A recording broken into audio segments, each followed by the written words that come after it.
Now, considering all the factors we have seen into account, what will happen if we have, well, if we have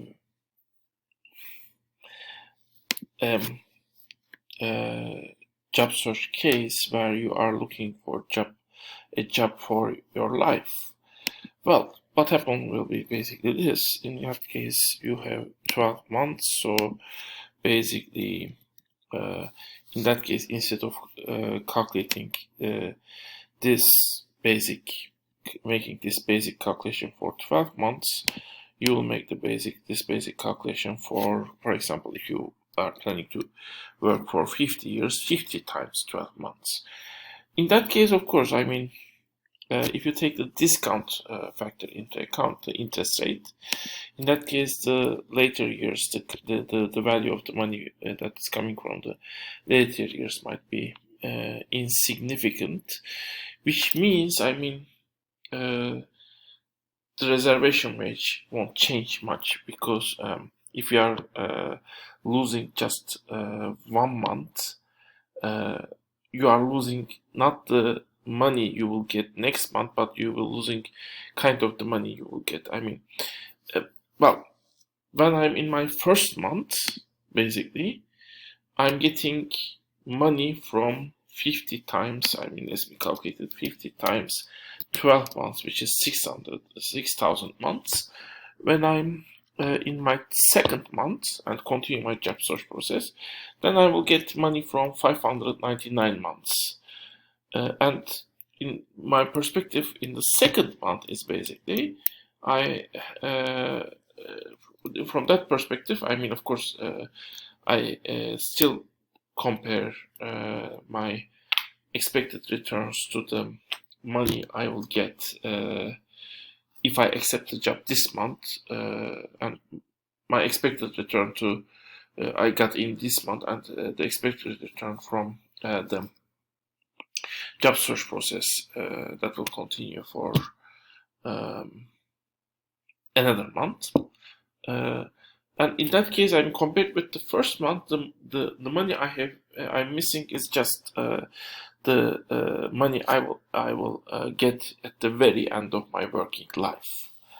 However, of course, if I don't have discount rate, in that case I will just multiply 600 with, I mean, at the beginning of the job search process, 600 and my expected wage, and then 599 with the expected wage. Again, by continuing job search process by one more month, I will just lose 600 of the total money I will get, even if my discount rate is zero. If my discount rate is more than zero, in that case I will lose even less money.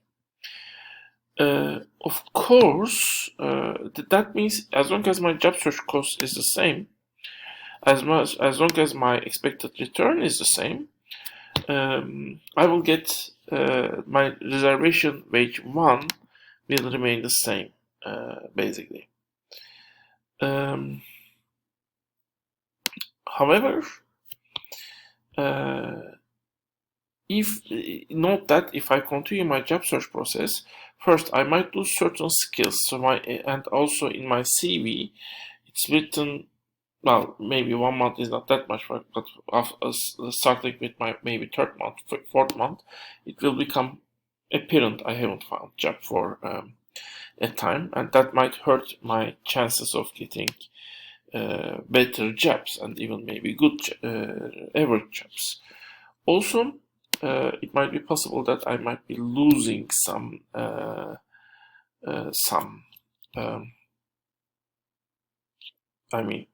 losing some money.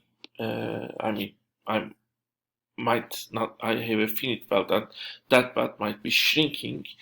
And the fact that the wealth is shrinking might mean that I might be in extreme difficulty of meeting my needs, which might actually increase my discount rate, which means future income is discounted. So I will rather accept the job and get some payment this month than wait one more month for possibility of getting a better job with a higher wage in that case.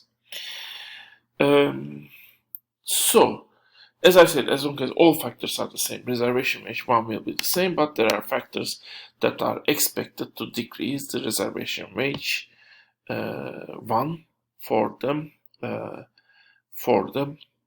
well, the people who look for job for for their life. The fact that reservation wage 1 is decreasing, but doesn't mean that he will find a job easier, because the possibility of finding a job and expected return from that job search process might also fall. I mean, it might be more difficult to find job for $1,000, even though now I'm willing to accept that $1,000 job. It might be more difficult for me to find that $1,000 job. So that might mean, finding job might not necessarily be easier for me. And at the point when reservation wage is less than my reservation wage 1 is less than reservation wage 0, then I might get discouraged. I might say I'm not able to find a job. And note also that as my interest rate is increasing, this job search cost might also be too costly for me. At some point it might be necessary for me to, with the payment I got, or with some support I got from other sources, or even from extreme cases from the streets or from begging, I might just use this money to meet my needs, and I might not have additional money to look after myself. So at some point, or if I get support also, I need to use all this support to meet my survival needs and do some additional work, maybe at house, to meet my needs of survival, or my child's needs of survival. So this job search cost might also be too costly for me compared with the money I will get next month after completing the job search process also. So all these factors are factors that are related to the job search process when you are looking a job for a life. Now, one question we might ask is, why are the jobs, the wages of different jobs different from each other? Well, why I get $1,000 from a job and $50,000 from a different job?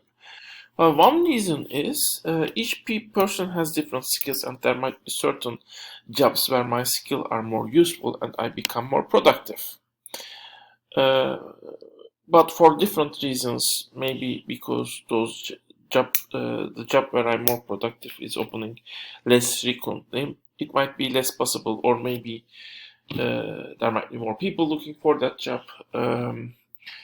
It might be more difficult for me to get that job, or maybe the process of hiring might be longer in that case. That might be also the reason why get that job might be more difficult. On the other hand, so that might be one reason, the skill differences. My skills might be more useful in certain jobs. The second reason might be some jobs, some companies might be less productive because of their inferior equipment, better organization, things like that. And the fact that certain people are and because they are less productive, the revenue that they got, the benefit they got from the workers might also be smaller.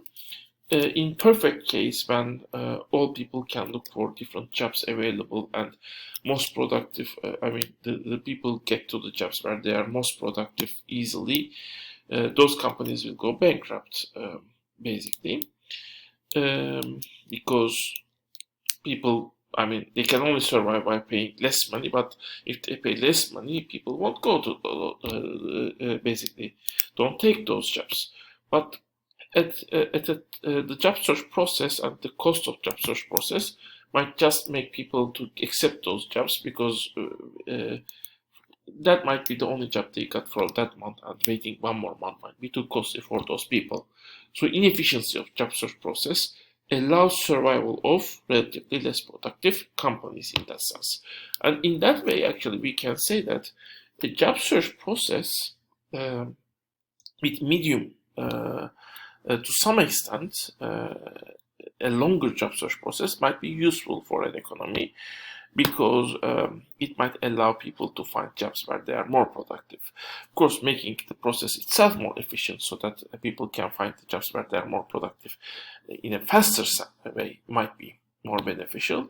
But if alternative is just getting to the first job you can find because you cannot afford to look further, might be harmful for the economy if you can basically find a job later where you are relatively more productive. At least when we assume that it is best for the economy to get everyone in the workforce to the job where they are most productive. Of course, this length of job search process also gives the companies a monopsony power because it is costly and you cannot easily start looking for a new job. And that monopsony power is allowed them to decrease the wages, as we have seen in the monopsony chapter, and that might be something beneficial for the capitalist economy, where basically companies need to increase their profits, if necessary, by decreasing their labor costs, basically. And this monopsony power, this inefficiency of job search process gives them a tool to decrease those wages. Okay, let's continue. We have gone through the model.